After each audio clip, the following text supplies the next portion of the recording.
मध्यरे चुक्ति संपन्न भारत को आसिब लढ़ुआ विमान एक सांबादिक सम्मिलन रे ए नहीं सूचना प्रदान।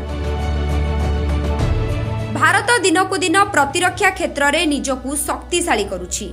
एहारी भितरे खूब शीघ्र भारत को आसिब 26 राफेल सामुद्रिक लढ़ुआ विमान। शत्रु देश को उपयुक्त जवाब देबा पई भारत फ्रांस ठारू एही लढ़ुआ विमान आनिबाकू नेई होईची चुक्ति। एने सूचना देइचंती नौसेनार मुख्य दिनेश त्रिपाठी। आसंता मासरे एही डील संपन्न होई पारे।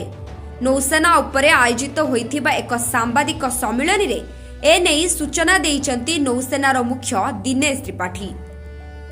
तेबे दुई देश मध्यरे बुझामणा नेई आहुरी एक पर्याय आलोचना बाकी रहिछि, जहाँ शेष हेबा परे फ्रांस सहित एही डील संपन्न करिबो भारत। सरकारी स्तर रे आलोचना चलिथिबारु राफेल चुक्ति रे विलंब हेब नाही बोली कहिचंती नौसेनार मुख्य। अनेक थर आलोचना कराजिबा परे राफेल कंपनी विमान मूल्य ह्रास करिछि। एही चुक्ति भारतीय नौसेना पई अत्यंत गुरुत्वपूर्ण। एहा आम देशर नौसेनार दक्षता वृद्धि रे बेस सहायक हेब। Bureau report, Sunstar TV.